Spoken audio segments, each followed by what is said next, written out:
Washington County Quorum Court is now called into session. Good evening. We're a little delayed, obviously. We just had our first inaugural county address, State of the County, and so again, I appreciate all of you for hanging around and staying. And again, I apologize for the delay, but want to go ahead and get started. With that, Justice Devins, will you lead a prayer and pledge? Let's pray. Dear precious Heavenly Father, I ask, Lord, that you watch over our meeting tonight. Thank you for the meeting that preceded this one. Thank you for the courts of all the elected officials. Pray, Lord, that you watch over each of the elected officials and all of those that are in leadership of our county. Pray for our community, the leaders of that community, the citizens of that community. Pray, Lord, that as JPs that you will watch over us and help us to serve the people that we represent, Lord. And we just ask that you would just be with us as we go home tonight and just watch over us, bless us, and keep us until we meet again. In Jesus' name we pray. Amen. Amen. I pledge allegiance to the flag of the United States of America and to the republic for which it stands, one nation under God, indivisible, with liberty and justice for all.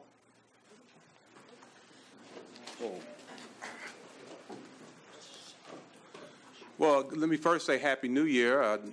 It's been a month since we've been pulled together, but again, so glad to have you here and inside where it's a little warmer than it is outside. We will go ahead and do the adoption of the agenda.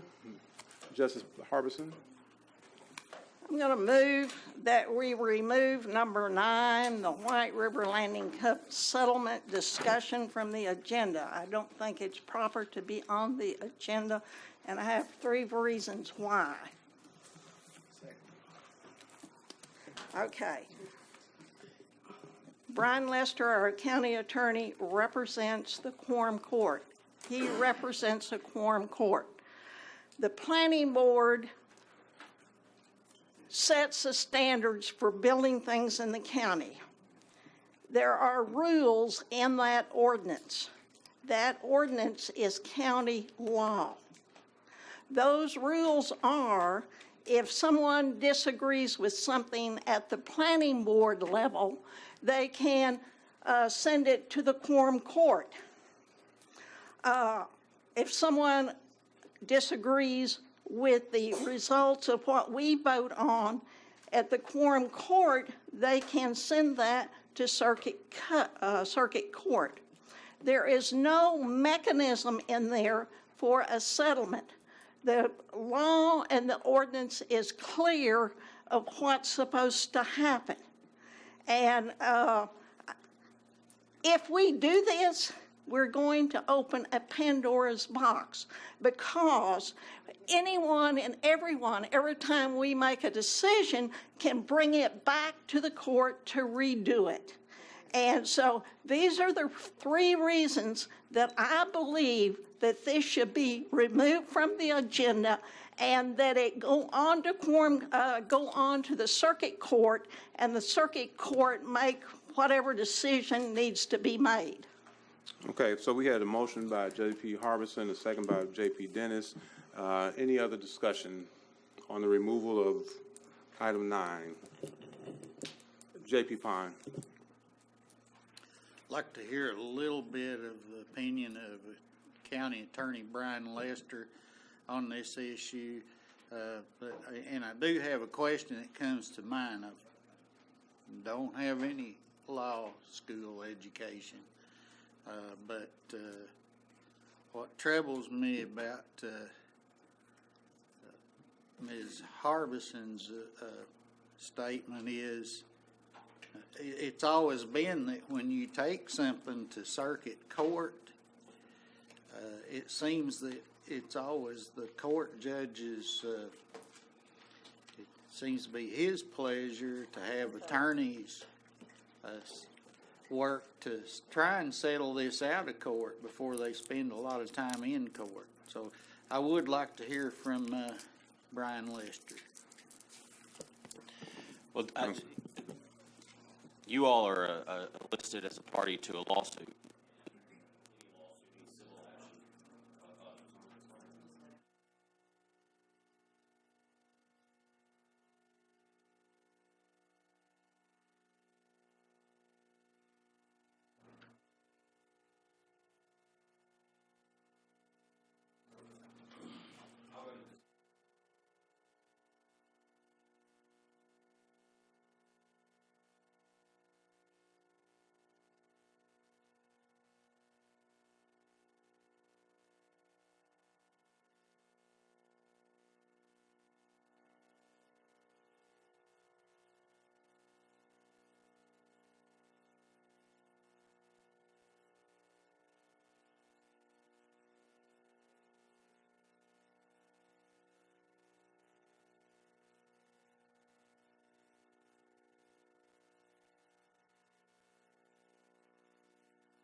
Oh, now we're back. Are y'all back up? Mine is. They can, somebody can always come to you with the settlement. So it's just whatever your pleasure is on that. There are some moving pieces that could be discussed, but nonetheless, I'm putting it out there to you to make that and consider what was put out there. And we'll let you tell me if clearly, as it stands, I think I'm clearly stating now I don't have the authority to either accept or deny. If you take it off the agenda, I still won't have any authority to accept or deny, and that's where we'll be. So. Let me just kind of give a process. Are we, JP, going to keep going back and forth, or are you guys going to just speak louder from your position? Well, that's what I'm asking. The mic is there, so you guys can go up there. Okay. And then after JP Madison, JP Harper. Start counting. Line up. I was going to share my thoughts. Mr. Lester's correct. It's his obligation as our attorney to report to us a settlement offer. So that's part of the issue, and he's correct there. I hadn't really thought about it from the perspective that J.P. Harbison raised, and I think there's a valid question as to this is not a typical.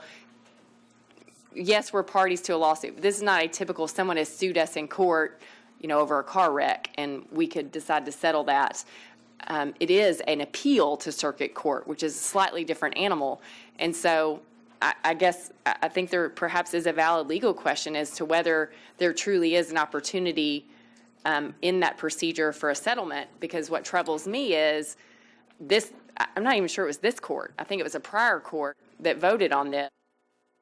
And now we're going to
Real Pandora's box to open, and I think it's a box that we don't need to open.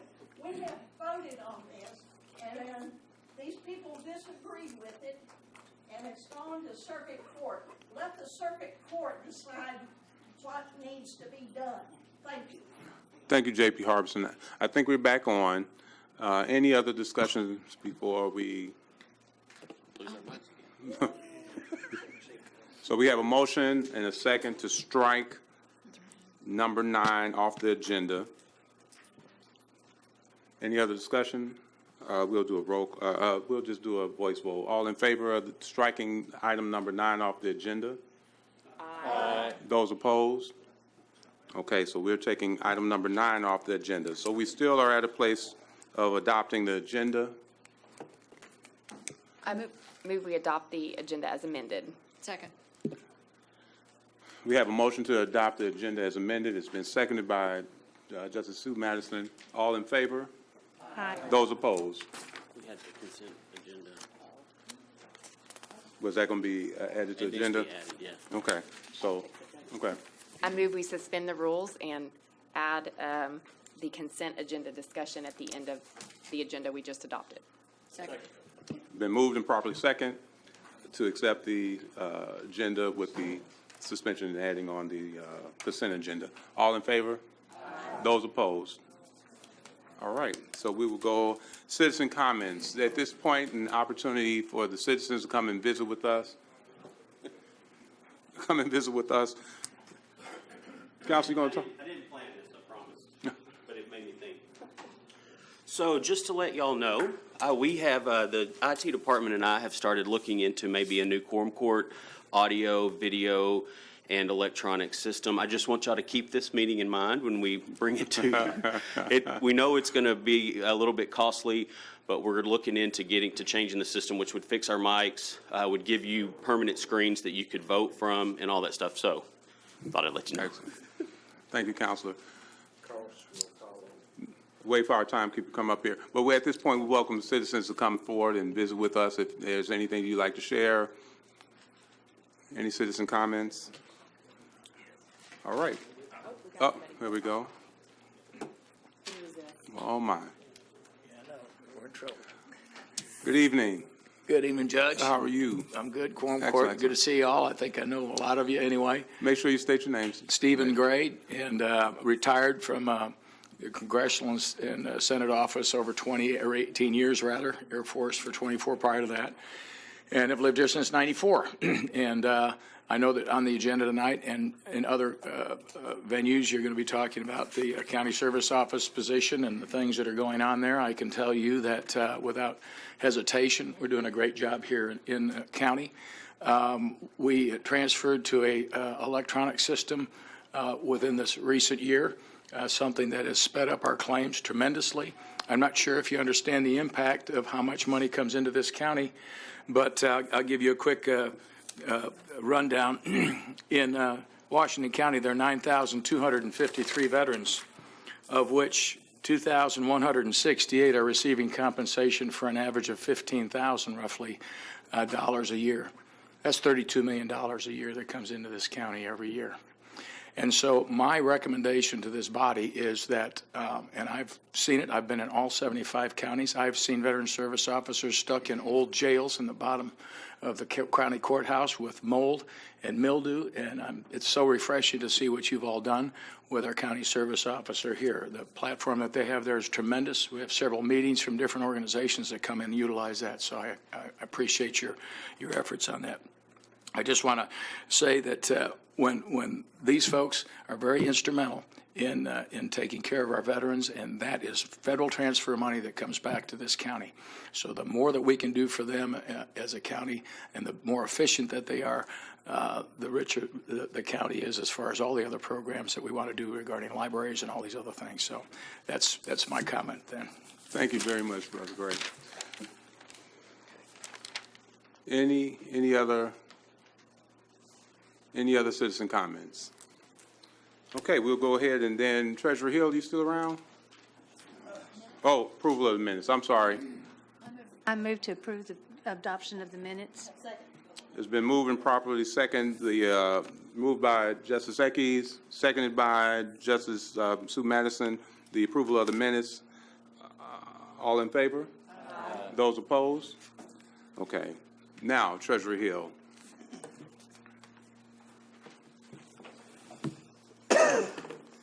Hello again. Like I was telling Kyle Sylvester, I like this view a lot better than I was a while ago. So I feel for y'all. Okay, 6.1. This is the numbers from December. We had a lot of momentum through the end of November. I said several times that I thought the general fund would, at the end of 2017, have more money in it than we started. That's been a problem for the general fund for the last 7 or 8 years. But then December came along and the revenues were dismal. And, you can see that first line, 1,000 general, the revenue 1.9. Last year, or 2016, we got 2.5 million in. The year before that, it was 2.3 or something like that. So I was expecting 2.5 to come in. It did not, and that was due to delinquent taxes were down 100,000. Final tax settlement was down. Just about everything that came in was less than the prior year. Now, having said that, that doesn't mean things are going to be bad this year, because we don't know yet because the sales tax hadn't come in yet. But these were delinquent taxes. You can't ever tell. That's just a good guess on everybody's part what that's going to be. But it didn't. 12.4 is what we ended with. I think the end, if you'll turn over to 6.2, this gives you the entire year. We began general fund in 2017, 12.7, ended 12.4. My carryover figure was 12.8. So after we deduct expenses from this year, it's probably going to be closer to 12.2 when it's all said and done. Now, road and jail, if you look down, they did well. I think carryover for road, I had it 2.4, and it's going to come in around 2.5 or 2.6. Jail, I had it 600,000. I think it's going to come right in around that area somewhere. Anyway, the bottom of the next page, we ended 2017 with a grand total of $37,243,000 in the bank. 6.3, the 1 cent sales tax, had another excellent year, 5.65% increase across the board. We got in 7.3 million. That was 414,000 more than 2016. 6.4, the jail tax, same percentage, 5.6, with over $500,000 more than we did in 2016. End of 2017, we had $9.9 million come into the jail. 6.5, the road half-cent tax. It ended the year 6.28% ahead of 2016, with 95,000 extra dollars in the road fund. Finally, 6.6 is the insurance report. We just began the month at 1.7, ended at 1.8. That's all I have. Any questions for Treasurer Hill? Thank you, Treasurer Hill. County Judge's report, we had the first State of the County address, and again, the only thing I just want to add at this point is, again, a big thank you to the executive staff who, one, helped me throughout the year, part of the administration, and leading our team across the county. So again,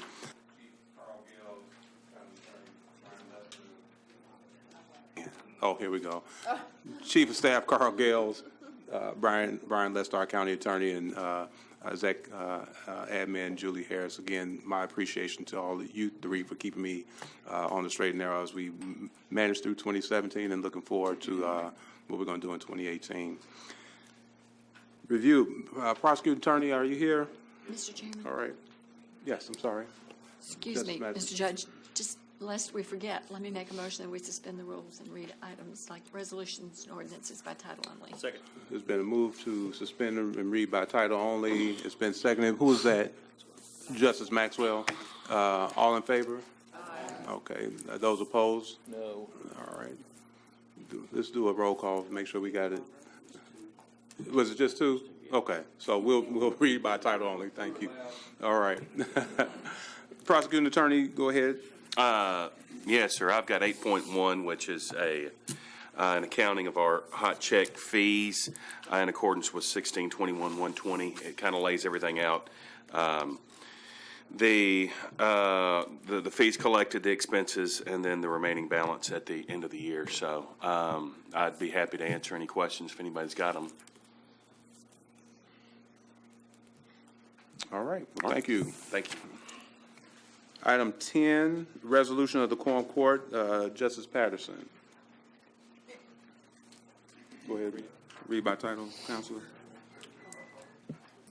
A resolution of the Quorum Court of Washington County certifying local county government endorsement of Rockline Industries Incorporated to participate in the Consolidated Incentive Tax Back Act of 2003.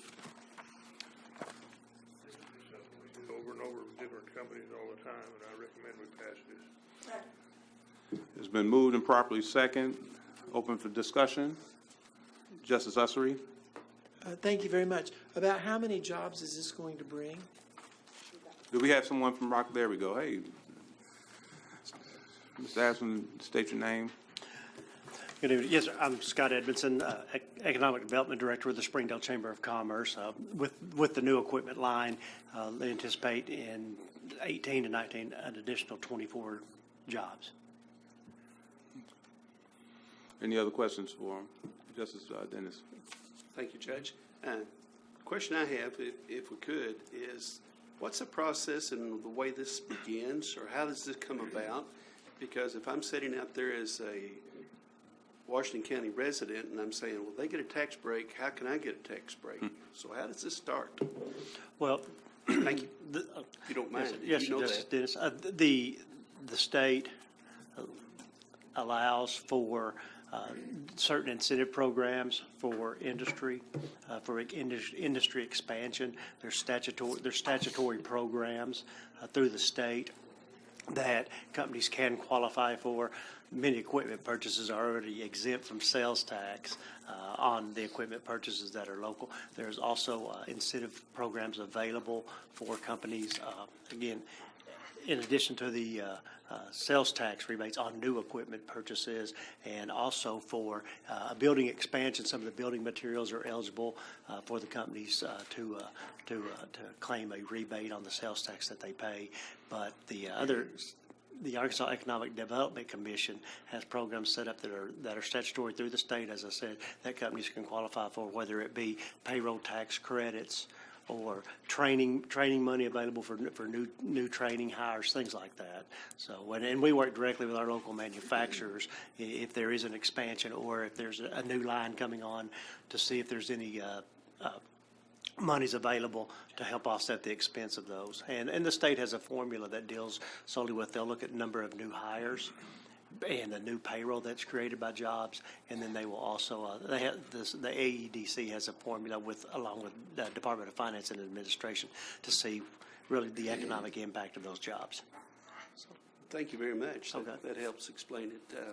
Could I sum it up and say if you work with the Chamber of Commerce, you'd be able to learn about this? Yes, you can. Call us anytime. I'd be more than happy to sit down and visit with you. That would be the simple way. But, yes, sir. Well, thank you for putting it out there for the residents of Washington County to know. Thank you. Thank you. J.P. Harbison. It works. Can you tell us the hourly wage on these jobs? The starting will be approximately $12 per hour. That's great. Thank you.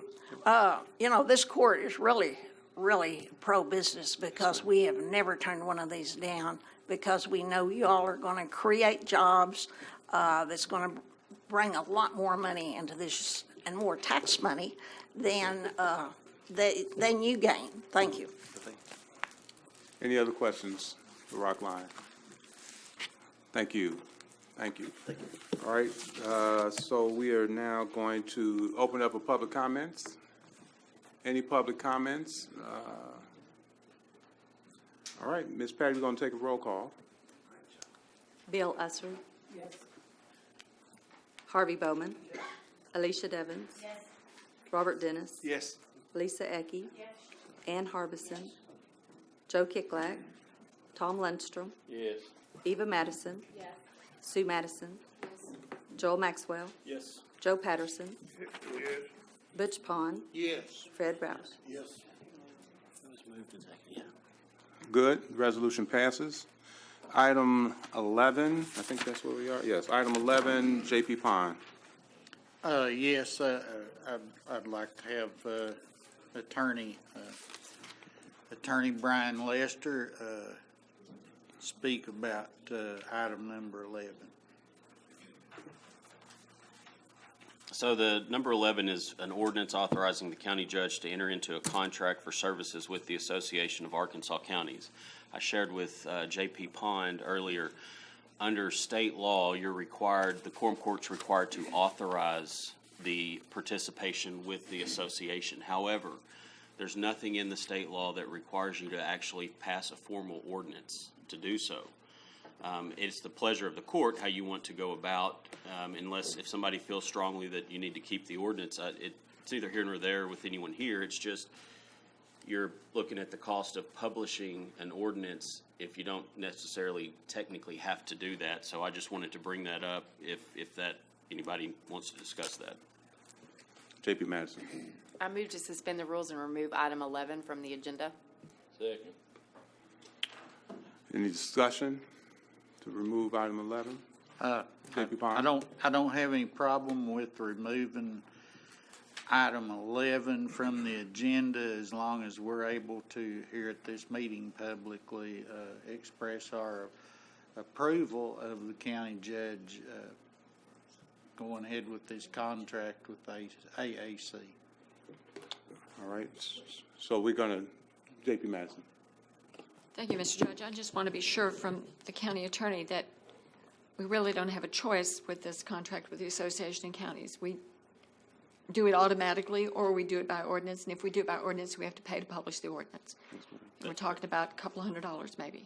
Right, that's correct. And so the alternative would be just a voice vote to authorize the judge. It's real interesting, and the reason this is set up this way, nowhere else really in the law is the quorum court required to give the judge permission to enter into contracts. That's what the judge does. You appropriate money. Because if not, we'd have to come every time, and we have a ton of contracts that come through, probably several a day, just for little minor things and services. The statute requires that you publicly authorize the judge to do that, and so I think that you could do it with just a voice vote instead of, if you removed it, just, making a motion to allow that, and I think that publicly here at this meeting, that satisfies the requirement of 142107. Well, I have to say, I like having a voice vote that saves us several $100 simply by making a vote. Thank you. Okay, so we had a motion by J.P. Madison, Eva Madison, seconded by, who was seconded? By Justice Lundstrom. Do we have still some discussion? Okay, Justice Pond. My question being, okay, right now what we have is a motion to strike item number 11 from the agenda. So we're going to do that with the intention of coming back and doing a voice vote of approval for the county judge to. I guess that'd be a motion. Like a friendly amendment. Would it be a friendly amendment? Or would it be a separate? Or just a second, just a motion? The motion to suspend the rules requires a supermajority, and a resolution requires a simple, so I don't think you can combine them into one vote. So then, if we go through the... I don't think it can be combined. No, that's what I'm saying. If we But take off... we just do it. Yes, we take just off vote and then do the, it. eliminate the one, and then someone makes a motion to approve by roll voice, voice vote. Yeah, that's it. Voice vote. Is it still legal for us to come back and make a motion to have this by voice vote because it's not published? Yes. Okay. All right. Justice Eki. Then don't we have to, my question is, do we have to amend the agenda since it's not on the agenda and you're taking it off? Okay, my second one is moving forward. Our resolutions, are we billed for resolutions? We are. They have to be. So moving forward, what is the best way to proceed on this if the state is saying that we have to approve the judge's authority to enter into this contract? Moving forward, it will just be It would just be an item on the agenda. An item on the agenda to And just a approve. voice vote to approve. So item to, You good? I'm good. J.P. Eki? I think the court has already implicitly given its endorsement of this by passing the budget. I mean, we have already appropriated the funds to go for this. Now the judge is fulfilling his duty to enter into the contract. So I think the way we handle it is through our appropriation. I mean, if y'all, it will make you feel better to do a motion saying go enter it into the contract, that's fine. But I think the judge probably wouldn't want us getting in his business with every contract the county enters into. So, Except this was but one. the money is in this year's budget. So, I thank saw you. another hand. Thank you, JP Madison. Another hand? That was it? Okay. Did you have something, JP Dennis? Okay. All right, so the motion was made to strike 11. It's been seconded. All in favor? Those opposed? Motion, do we have, anyone's going to, do we need a motion, or so we're going to bring a motion? Okay. Are you going to move it? Do we need a motion to, I make a do that. motion to do a voice vote approving All the right, got a judge motion? entering this contract. Got a motion and a second. JP Pine, all in favor? Those Aye. opposed? No. Okay, so it's been approved. Item number 12, JP Ecke. Yes, thank you, Judge. On item number 12, these are just positions that have to go through an ordinance process. The positions have already been approved in the budget, and this is part of the flex process regrading of the positions. So if you would, Mr. Lester. An ordinance changing personnel positions in the sheriff budget and reducing the amount of $16,102 from salary line items in the general fund and restoring those funds to unappropriated reserves budget for 2018. Thank you. A move to pass agenda item number, 12? 12.1. It's been moved and properly second. Discussion? Discussion? All right, public comments? Any public comments? All right, Miss Patty, roll call. Bill Usry. Yes. Harvey Bowman. Yes. Alicia Devons. Yes. Robert Dennis. Yes. Lisa Ecke. Yes. Ann Harbison. Yes. Joe Kicklack. Yes. Tom Lundstrom. Yes. Eva Madison. Yes. Sue Madison. Joel Maxwell. Yes. Joe Patterson. Butch Pond. Fred Roush. All right, Justice Usry, item number 13. Item number 13 is the money that we're rolling over from last year into this year. And so we just need to, this is just for accounting purposes to put us where we need to be. So Mr. Lester, will you read this for us, please? An ordinance anticipating revenues totaling $2,435,363 in various funds and appropriating $2,447,356 from various funds to various budget line items for 2018. So I move that this be passed as read. Has been moved and second. Discussion? Justice Madison? Thank you, Mr. Judge. I just have a question. Why are the numbers not even? It sounds like we're appropriating more than we're recognizing. That is correct. And I believe Ms. Farber's still here. She can, I asked her the same question. She explained it to me, and I think she could probably better answer that question. Did we gather up some loose change somewhere? You actually you budgeted projected revenue for the boating and safety fund, so we're not including it in this ordinance because we would be double revenue projecting. So it's already been projected from and budgeted from the 2018 approved budget. Now we're doing all the other grant funds. So we're budgeting the actual budget for boating and safety. You already budgeted the revenue based on Treasurer Bobby Hill in the regular budget process. But the numbers aren't even. I'm still not. Right, and that's the difference is the boating and safety A revenue. little bit of difference is the boating money? Because it's already been budgeted through the regular budget process. So we're not budgeting it through this process because then we would be double budgeting the revenue. Well, let's don't do that. Okay. Exactly. All right. Thank you. Thank you, Director Farber. Any other discussions? Justice Roush. Is that the same for the animal shelter fund being different? Where are you? Where's that? Where are you looking? The $7,000. Yeah, there's five. Okay. 28. It's a Justice typo, Harper. it should be 7,000. Okay. Okay. Good job. Thank you. Thank you, Justice Roush.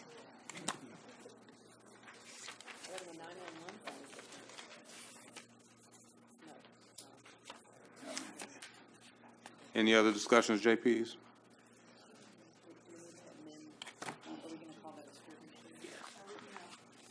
We're going to call that a Scrivener's error? Okay. All right, so we have a motion, we have a second. Any other discussions? Any other discussions? Public comments? Any public comments? All right, Ms. Patty? Bill Usry. Yes. Harvey Bowman. Yes. Alicia Devons. Yes. Robert Dennis. Yes. Lisa Ecke. Ann Harbison. Joe Kicklack. Yes. Tom Lindstrom. Yes. Eva Madison. Yes. Sue Madison. Yes. Joel Maxwell. Yes. Joe Patterson. Butch Pond. Yes. Fred Rouse. It passes. Justice Usry, item 14.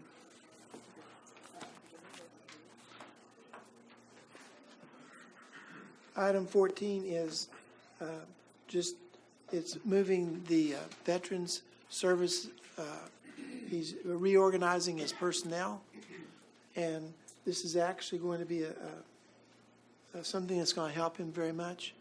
And if you don't mind, would you mind coming up, Josh, and just explaining what this is so we all know? Thank you. Justice, number 14. We're on Am I- 14, not 15. I'm sorry, I'm so sorry. I got ahead of myself, so we'll get you in just a moment. Okay. Okay, I'm sorry, I got ahead of myself, I apologize for that. Mr. Lester, will you read item number 14, please? You me explain that? I'll read it and then explain it. An ordinance changing the title of juvenile officer in the Circuit Court 3 budget, reducing $2,881 from the salary line item in the Veterans Service budget and appropriating the total amount of $2,881 to salary line items in the Circuit Court 3 budget for 2018. The reason this is coming out of the Veterans budget is there was an error in the appropriation in the budget for veterans of about $14,000 too much appropriated for Social Security. And so all of these have come up, and it's not coming out of general fund. This money was going to be appropriated back into the general fund, and so instead of putting all the money back in and then taking out from there, the thought was just to transfer these amounts if it's approved. And then there's also, you'll see another ordinance later that's going to take the remainder of that was still over, and we will transfer that back into the unappropriated reserves.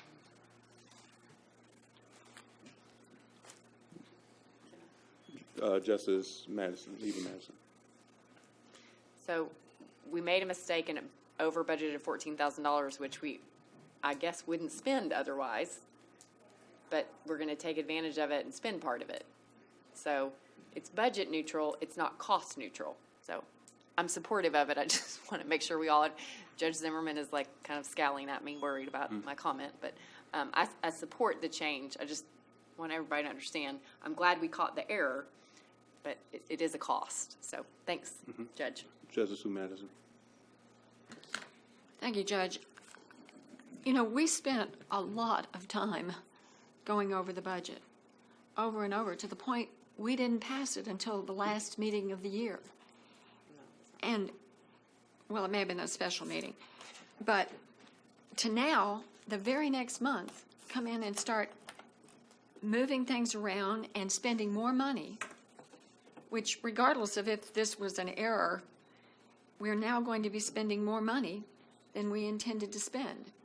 And somehow it doesn't seem to me that that's the right way to start off the year, right after all of the tension we went through over the budget. That's all I have to say. Let's see another hand over here. No? Okay. Justice Ussery. So I move that we pass this as read.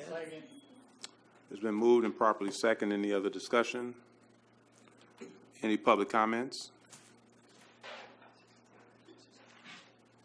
Just wanted to slip up and, I wasn't scowling, I just did a little raised eyebrow. And you Justice are? Eva. I'm Stacy Zimmerman, juvenile judge, and we put in a letter to the Quorum Court back on December 5th to ask for a 5% increase in Mutina Milne. She's one of our juvenile officers. She speaks fluent Marshallese. She also speaks Japanese, Chinese, but we don't use those often. And so we have a huge Marshallese community in Northwest Arkansas, and we have one certified interpreter for the whole state of Arkansas. And so Ms. Milne oftentimes is taken away from her duties as a juvenile officer to interpret in the courtroom. And so on December 5th, I sent out a letter to all the justices asking for a 5% more per hour for her. And we came to the meeting that was the 5-hour, 6-hour meeting, and we didn't get to discuss it. So I didn't want you to think that we're just popping it on you in January. We tried to pop it on you in December, but it didn't quite work out that way. So all this moving money around, I leave that to Ms. Farber. I don't really understand that, but that's all I wanted to say. Okay, Any questions for Judge Zimmerman? Thank you, Judge Zimmerman. Any other public comments? All right, Ms. Patty, we're going to do a roll call. Bill Ussery. Yes. Harvey Bowman. Yes. Alicia Devins. Yes. Robert Dennis. Yes. Lisa Ecke. Yes. Ann Harbison. Yes. Joe Kicklack. Yes. Tom Lindstrom. Yes. Eva Madison. Yes. Sue Madison. Yes. Joel Maxwell. Joe Patterson. Butch Pond. Fred Roush. All right, and that passes. Item 15, Justice Ussery. Okay, now I would like to have Josh come up and Mr. Molina come up and explain this to us, just so we all know what's You going on. want to read the title first? Yes, sir. Well, would you read that, please, Brian? An ordinance changing the title of secretary receptionist in the veteran service budget and appropriating the total amount of $1,296 to salary line items in the veteran service budget and reducing $10,026 from salary line items in the veteran service budget and restoring those funds to unappropriated reserve for 2018. Officer Medina. All right. What we're doing, so January of last year, I was hired into this position, and we did an evaluation of what the position was and where we thought that it needed to go in the future.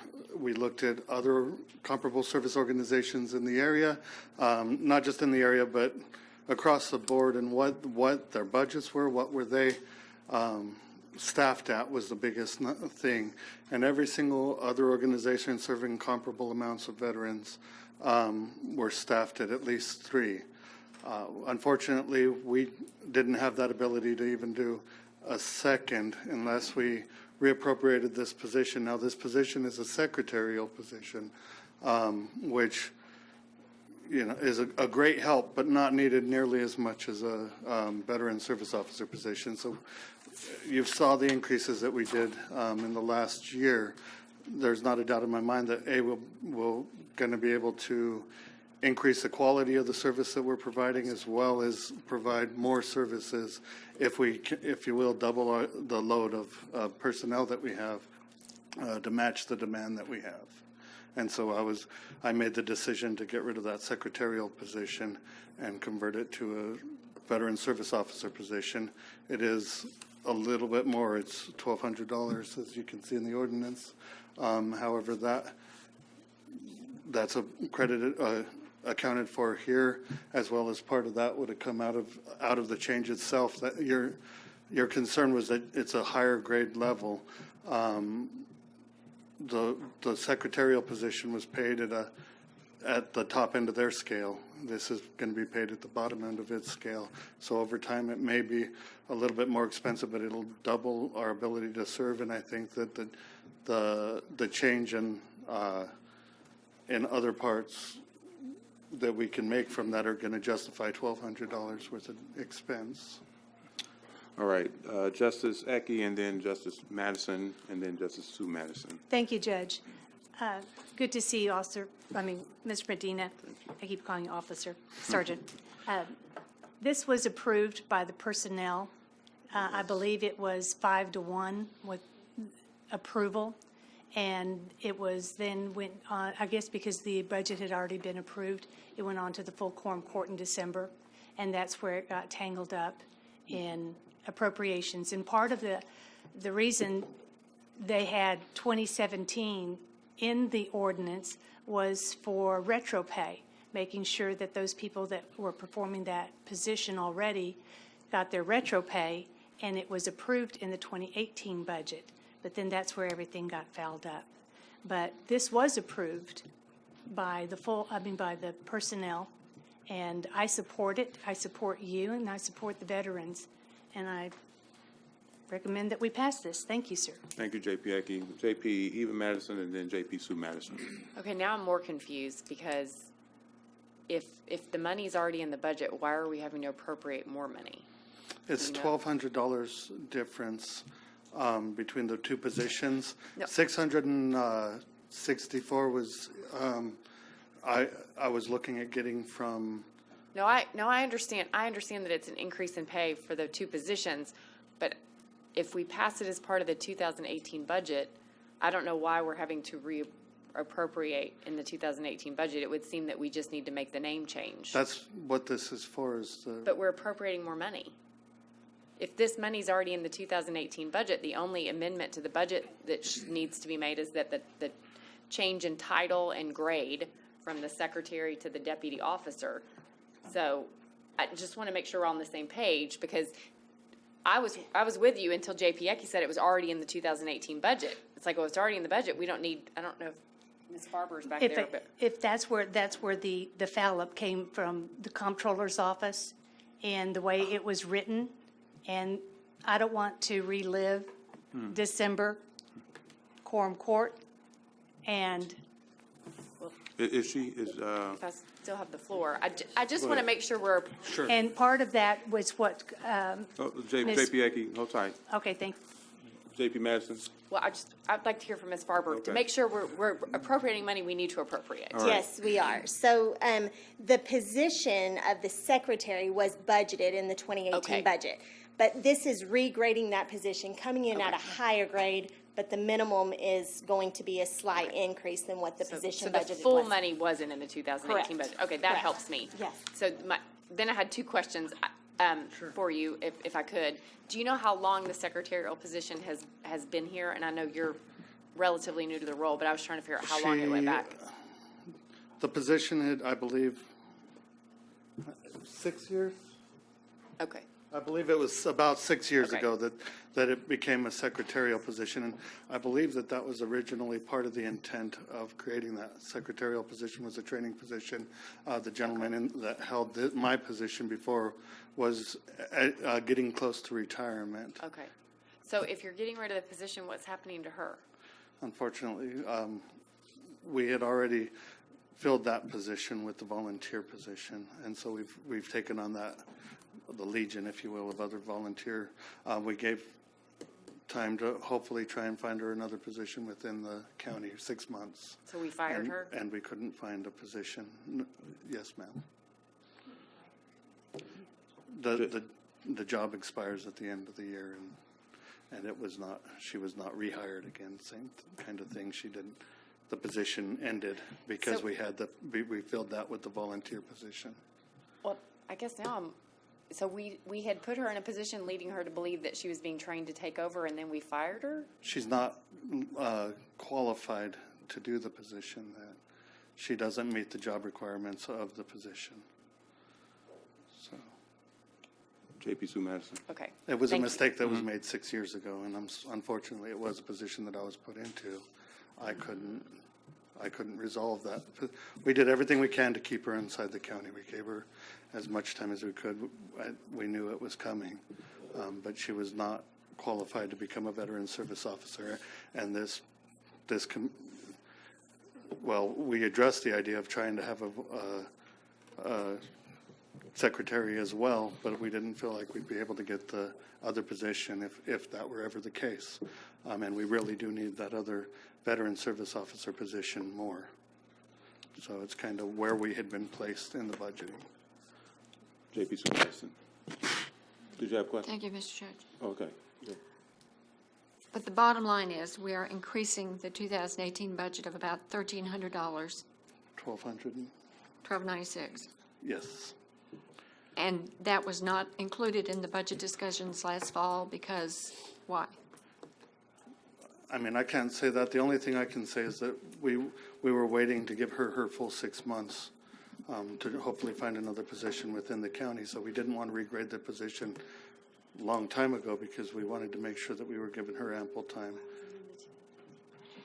And the new position has been... She would have had to have been eliminated back then when we talked about that because she's not qualified for for a veteran service officer position. Why would her position not have ended at the end of the fiscal year if there was... It did. It did end at the fiscal year. Then it could have been in the 2018 budget. I don't... And Maybe again, we're I'm all not just sure. new at these things. I'm new at this. I don't know if there was anything I could have done different. There is a possibility, but this is the way that we were. And the new position went through JSAP, and It did. It's been graded and everything. it was clear that she could not meet those qualifications. Well, Yes. that's. I'm more concerned about the money than the internal staffing issues. And why? I guess I fear that every month now we're going to have these budget adjustments. It makes me wonder why we go through all the anguish of setting a budget. But I mean, that's with all all due I respect, have, ma'am, Judge. Thank you. It's $1,200. I do have, unfortunately, our budget last year was not a solid number, and we are having to try and calculate some changes that we're going to need to make this year. And if I don't get to make one of those changes this year because I'm having the one issue that is a major concern to me, I think that's a place I'd be willing to, for instance, not buying a new computer. We can use the older computer for another year or so. If that makes a major difference between this, this isn't gonna increase my need for this year because that position did end in January, and there has not been somebody hired into that position. So there's actually that in the budget, and I don't feel like that's a super, but this is an increased position, and that's what we're asking. So yes, we need to budget for an increase. Justice Keith-Glad. Thank you, Judge. Thank you, Mr. Union, for coming to present and for your enthusiasm in leading the Veterans Service Office. Could you explain a little bit more about your vision for the Veterans Service Office compared to last year and what your vision is this year? Sure. When I entered the office, we were serving 34, last year, January, throughout the year, we served 34 on average, 34 veterans per month through the office. We knew that we would be able to increase that, and we've already surpassed our 3-year goal, so I'm not sure how far this can take us, but I do believe, so in that regard, I hope that we're blow out those numbers again this year, and this position gives us a major opportunity to do so. My goal for this year is getting that second service officer, getting us trained up to where we can both provide any of the services that we need to provide to any of the veterans within the county, and start working on a program of being more diligent on their claims, being able to, and we've discussed, be more proactive, where I think that in the state of Arkansas in general, and also in our office, this position's always been a reactive position. But if you look at a national level, there's plenty of opportunity to be more proactive, to be looking at their claims and saying, okay, how can we help them through the whole process and not just wait until they come through our doors to help them. So that's my goal for this year, and I think that this position is a big part of being able to get there. Thanks. So could you explain why the staffing last year, what this gain is going to be? if we were able to reach those numbers last year, I'm still not entirely convinced that the plan, I know that you can do it, I believe in you and I believe in your work, but I need to understand exactly why we're changing this position around, because we've discussed this a couple of times and I've been under a few different impressions now. So I want to make sure that, like I said, I trust your vision, but I need to understand fully what it is. Why do we need to change this position right now?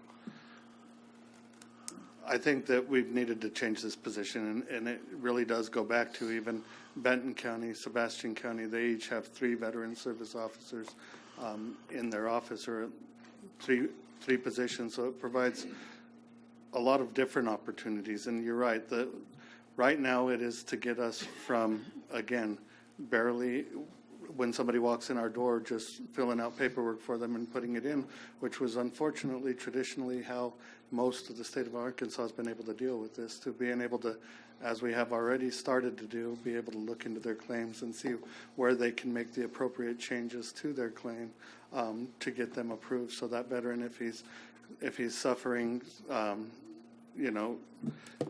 diabetes, is going to be able to get that diabetes connected and not really understand why they had shot it down or why they had. It really gives us the opportunity to look further into those claims and help them through the process and not just being reactive to somebody coming in our door. So this will be our second veteran service officer, correct? Because you're the first Deputy veteran one. service officer, yes. Okay, so we would have 2 certified service officers. Okay, cool. Thank you very much. J.P. Bowman and then J.P. Dennis. Thank you, Jess Keekler. Thank you, Judge. You know, I guess the first thing I think about, I look here at a change in the budget of about $1,200, and I'm telling you, when I think about the numbers, we've gone from 32 veterans help per month to 170 plus veterans help per month, and we're nitpicking here about $1,200 increase in salary to change that situation, improve the efficiency. I'd say let's move on with this thing. You guys are doing a phenomenal job, and I want to say thank you for it. And I really appreciate the veterans coming out here tonight to say thank you and let us know that they're there and involved and appreciate what's going on in our county. Thank you. J.P. Dennis. Thank you, Judge. A good spend of money, good job. I understand it. Ready to vote. Thank you. Thank you. J.P. Keekler. Well, thank you again, Judge. Thank you, Officer Medina, for coming to speak. Go ahead and make clear that I support this change, but what I support first and foremost is being fully informed. When we say we're going to help our veterans and we don't understand exactly what changes we're going to make, we're just saying that we're going to help our veterans. We're just saying what so many politicians have come here and said, and our veterans go and fight or they serve much more than we're just sitting here and saying. So we need to fully understand the changes that we're making on the Quorum Court. $1,200, $1.2 million. We are guardians of the fisc, just like veterans are the guardians of our country. I get on to Boise State 1 week a year and do everything I can to be able to support the American Legion. And I do everything I can to represent our district and represent our county well and be able to serve all residents. And many of those residents are veterans. So I would like all the members of the Quorum Court to know where I'm coming from on this issue and where I think that we should all be coming from, which is fully understanding the budget. Thank you very much. I move the previous question. J.P. Pine. Yes, thank you. I believe from a previous meeting, I understood what this change was all about, and correct me if I'm wrong.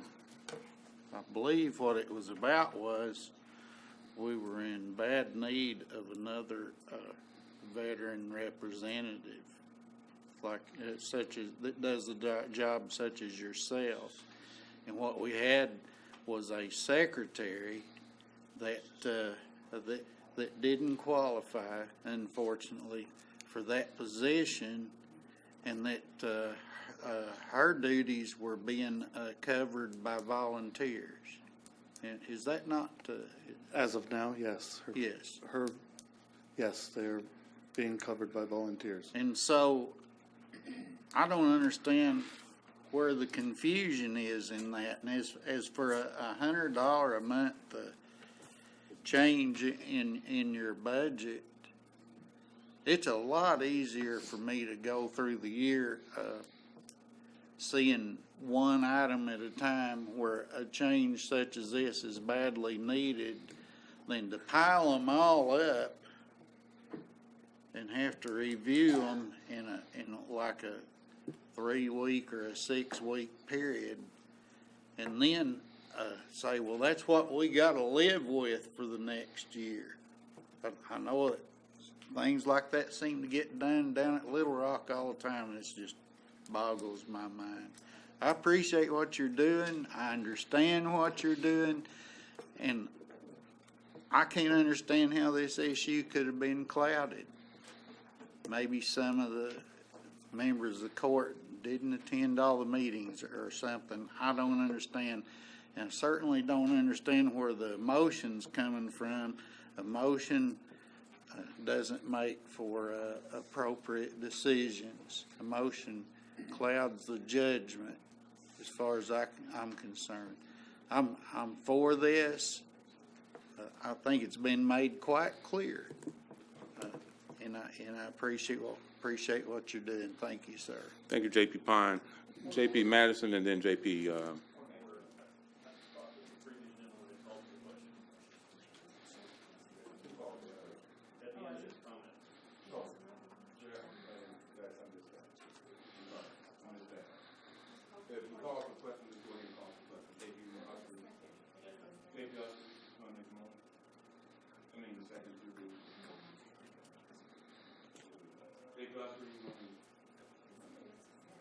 Yes, sir, I move that we pass this ordinance as written.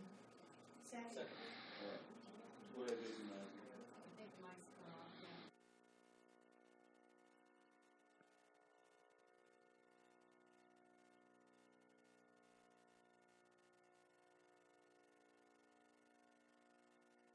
We were told this was going to cost anything. Does he need attorneys? It hasn't without costing. And that's my concern, that inch by inch we do continue to grow government. And I still believe in a penny saved is a penny earned. And if it means nitpicking over $1,200 or $1,800, I think that's part of my job. This county is growing.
So I think we all need to.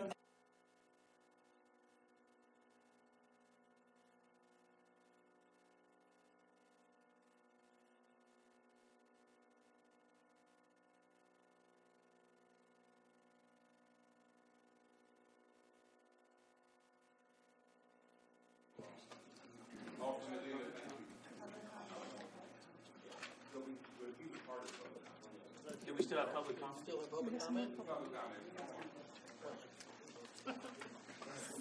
Let's see if that works. My name is Terry Thurman. I'm with the Arkansas Department of Veteran Affairs. I'm the District 2 Veteran Service Officer. So I oversee the claims and appeals for Benton, Carroll, Washington, and Madison County. The importance of this is actually to get a full-time service officer is by federal regulations in the 38 CFR, you have to have 1,000 hours so you can become accredited. And to become accredited, then you get to see into the VA system. So you can actually help the veteran right there on the spot. That's the point for the 1,000 hours. Addressing the why the secretary could not continue, we come up with I don't know if it's a law or ACA or if it's Arkansas code, I can't remember, but that position has to be held by a veteran, the spouse, or a spouse of a veteran. The individual in that position did not qualify to do that. So if you have any questions or anything, I'd be happy to answer them. Thank you.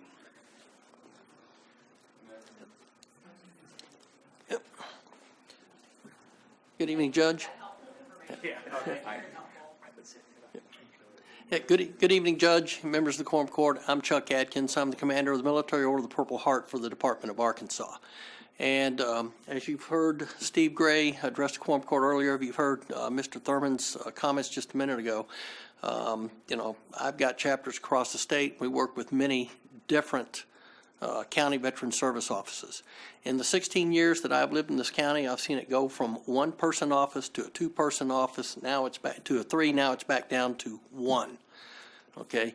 Part of the problem is if we remain at a one-person county service office and he has to go out on appointments and he's required to make home visits, then there's nobody in the office to handle walk-ins.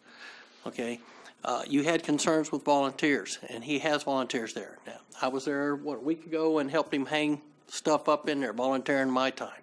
We've got veterans groups that meets in there. But if he can't be there, then the door's locked, and veterans are going to turn away and go elsewhere to get their assistance. And since Mr. Medina's come here, he has taken this county into the computer age. He has gone from 20 veterans per month to over 187 per month.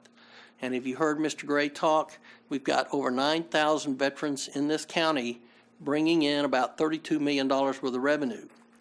So $32 million versus $1,200, I think the answer is pretty clear. And I want to, continue my support to Mr. Medina. He's done an outstanding job, and he's got the backing of the different veterans groups here. And and I want to thank you for your time. I'll turn it over to Mr. Gray. I think I just need to second what's been told before. I've seen a great progress here. When in those 18 years working with a senator and a congressman, when someone would come into our office asking for assistance, the very first question I would say is, what did your service officer say at your county? Well, I haven't seen him. I said, well, I'll see you after you see him, because I wasn't certified or qualified to do it, but they have been. They haven't been certified until just recently. So the one that was in the clerk position could actually help, just like the one that was sitting behind the desk. But if that little widow was asking for support and they filled the form out and it went to Little Rock and then it went up to the regional office and it came back down, it never came back down through the county office again. It went right to the widow because they weren't certified. So the widow would call the county service officer and say, what's the story? And he'd say, I don't know what you're talking about. Well, why? Aren't you doing your job? It took forever to get that certification. In all of the work that I've done in those 18 years, I've been to Michigan, I've been to other states. And for what the load is, for what they're doing here, 2 people and a secretary is still not enough. Any other public comments? Any other public comments? Okay. Bill Usry. Yes. Harvey Bowman. Yes. Alicia Devons. Yes. Robert Dennis. Yes. Lisa Ecke. Yes. Ann Harbison. Yes. Joe Kicklack. Yes. Tom Lundstrom. Yes. Eva Madison. Yes. Sue Madison. Yes. Joel Maxwell. Yes. Joe Patterson. Yes. Butch Pond. Yes. Fred Roush. Yes. Pass item 16, Justice Buckley.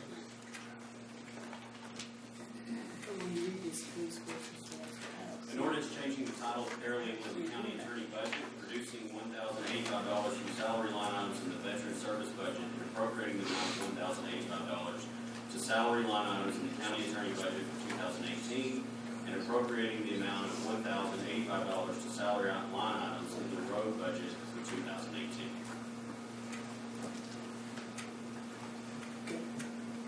And what we're doing is that we're just kind of straightening out the. Bill. A little louder. A little louder. This is just to straighten out and to put the money in the right place. I see. Yeah. Make a motion. I make a motion that it's as read. Been moved by Justice Lusby, second by Eva Madison. Any other discussion? Any discussion here, please? Any public comments? I have a quick comment, just for the record. I did anticipate talking to you about this, but my budget was taken on a night that it wasn't set for the court, and also, I don't want anybody to think that I was trying to pull anything over. I would have spoken, but you had already taken my budget, gave me a bunch more money, and sent me on my way, so I apologize on what we're doing here. Any other public comments?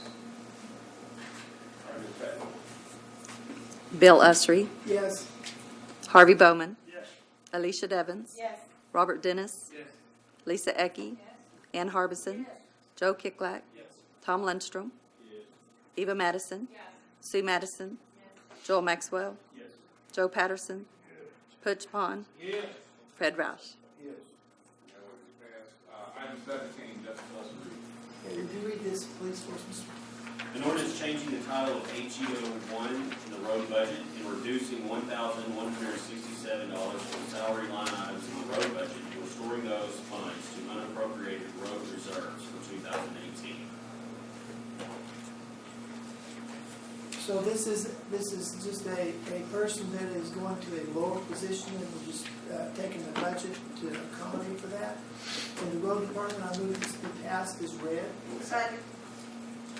Been moved by Justice Lusby, second by Justice Harbison. Any discussion? If you take the flag. Thank you, Judge. And without asking the road department, just asking you, should be referred to the road department. Is the HEO a trainer position one that we have many of in the road department? Come on. You want me to address it?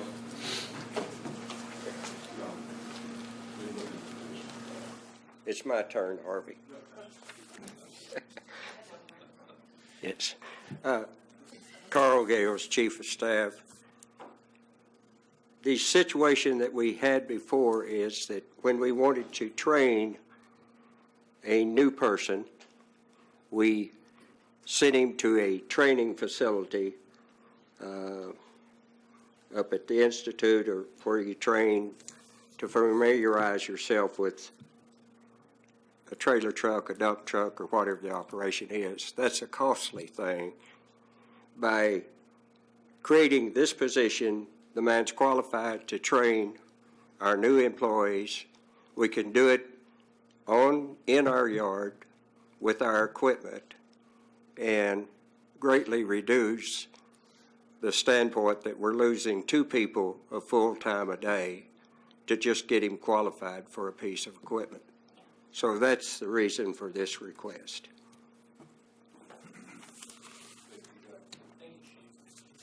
How many HEO trainers do we have on staff now?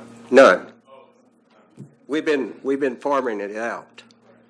We've been paying for a service that a man that's qualified that we have on staff can provide this training in-house, and a good day to provide it would be Monday morning when it was 0 degrees.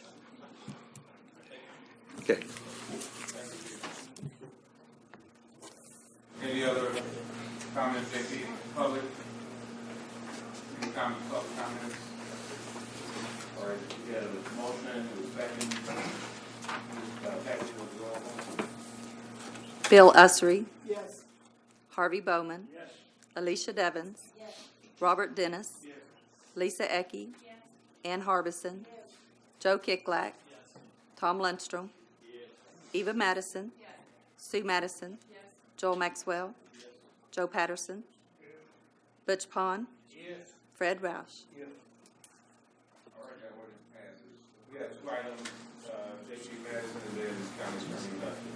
I need to make a motion to suspend the rules again to add another little housekeeping matter to the agenda. It doesn't require an ordinance or resolution. Judge Zimmerman has a line item transfer that now is in excess of our budget control limits. She has the money in her budget, but we need to authorize her to make that line item transfer. So we'll probably be seeing a few of these, but at least we know what they're about. So that's all I know, but I make a motion to suspend the rules to allow us to take that matter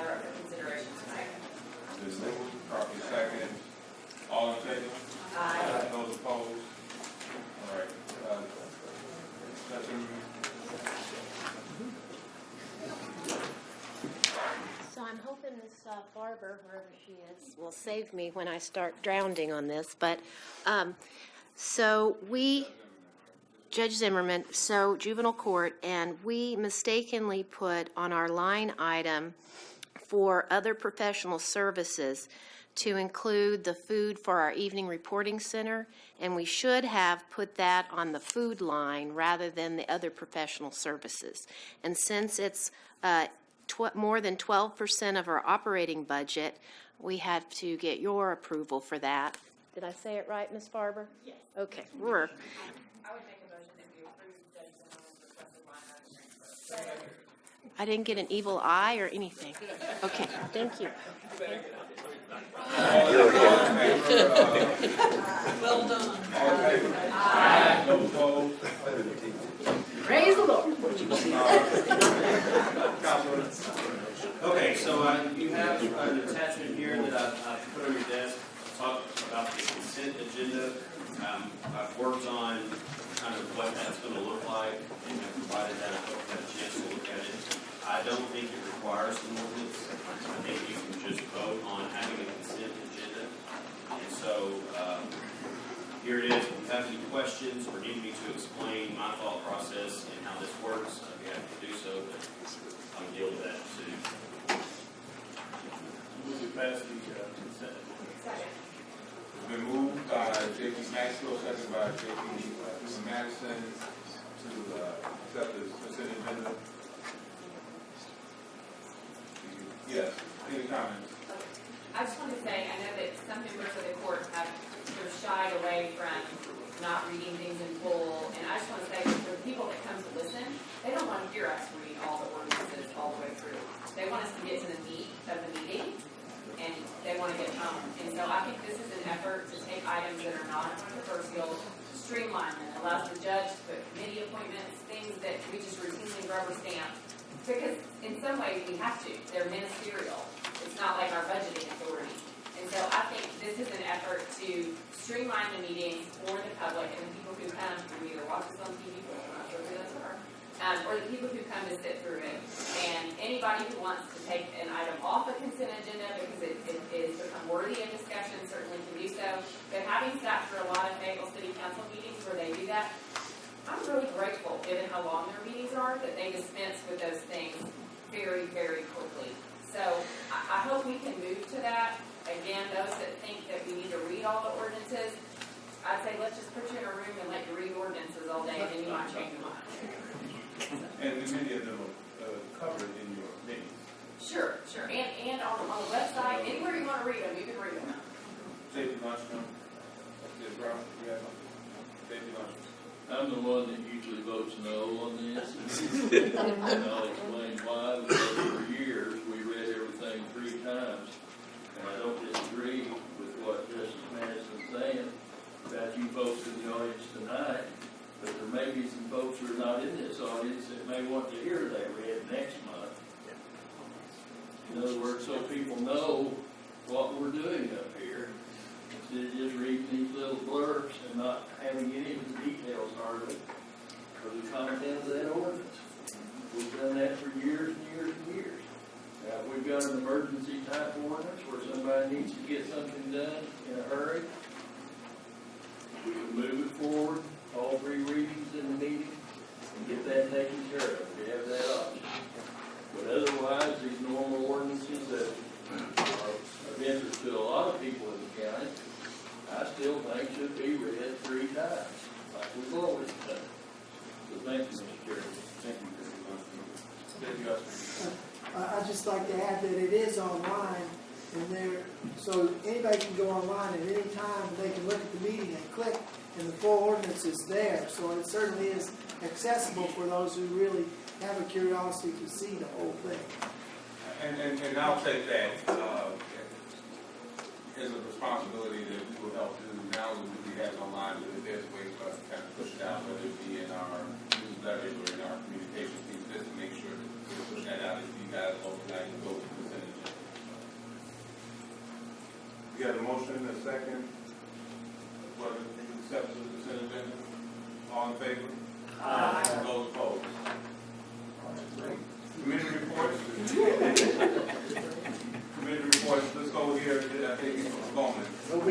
no agenda. All right. Justice Dennis.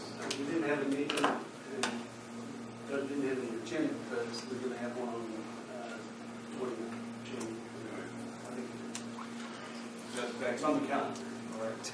Thank you, Judge. Yes, the Personnel Committee did meet January 8th, and we had a review of, our speaker was Mr. Blair Johansson, going over the JSAP policies, so that way everybody on the committee will understand how the processes go from the JSAP meetings to the personnel, what gets referred from the personnel to budget and finance, what stays in personnel, what gets moved forward, and what needs full form court. And I will say just one more thing about the treasurer, Bobby Hill. Once we start getting email and put out all that cost for paper, sending those sort of stuff. If we're saving that money, I want it to go to the veterans, and no more comments about how much it costs the budget. Yes, we are, that is our duty, but you know what? Sometimes you don't need to tighten your girdle so tight that you can't even breathe. So I hope this gives you some breathing room. Thank you, sir. Thank you, JP Maxwell. Nothing about And JP Lester. We did not meet, however, we have started working on the budget, been working with some of the department heads. I've got several things. One of the things I'm working on is, in 2020, we're going to have the census, but before we have that census, I'm trying to get together something so that we can make an agreement with the cities to hold our road millage where it is without changing that. So I'm taking some steps to do that. We're starting that process. We're going to see what we can do on that. So we are doing some things. And by the way, tonight everybody has a piece of paper for when they get paid, and that's a direct result of the other night. That's one way we're going to save the postage for everybody here. So, the small foxes steal the grapes, and so little things will make a big difference in the budget. What was that, the small fox? Use the grapes. It's a program.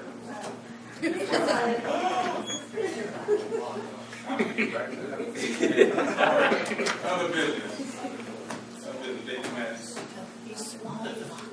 I was just going to say that the one observation I have from all of our discussions about our veterans is that our federal government needs to do a whole lot better in making this process easier for them. The fact that we need layers at the state and layers at the county for a widow to get benefits that she's entitled to is really sort of shocking to me. And I'm really hurt by that for our veterans.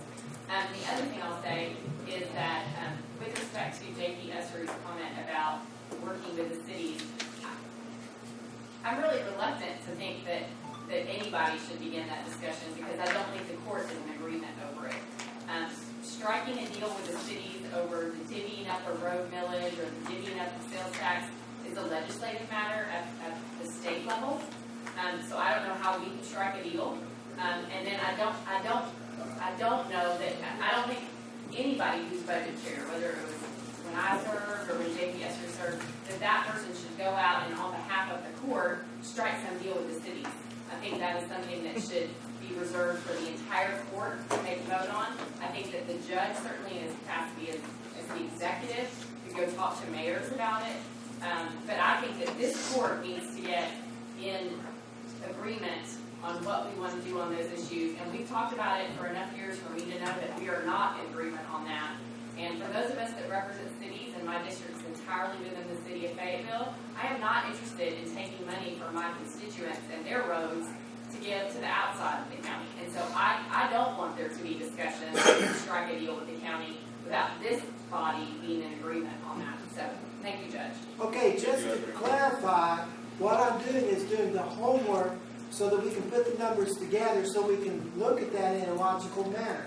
I probably said it wrong. And then I'll bring that before this committee. We will never do anything without going through the committee.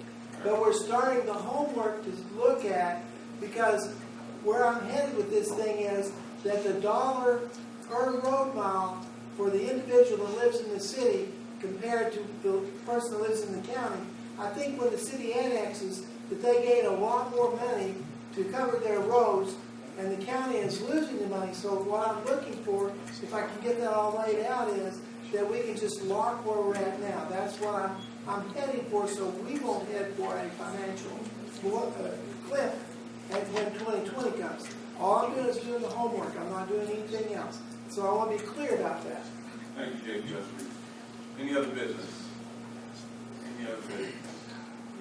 I take a final motion. Is this other business or your motion? I have a business. Okay, other business. Thank you, Attorney Quorum Court, for your patience with the judge, for the addition. I would like to say that I look forward to seeing the employees of Washington County in 2018 work with alacrity to set and achieve their own objectives, and I look forward to participating in our Quorum Court as one of its members to help ensure that our county does everything it can to be serving its citizens and residents well. And I'll be part of it. Thank you. We got a motion? Second. Moving second.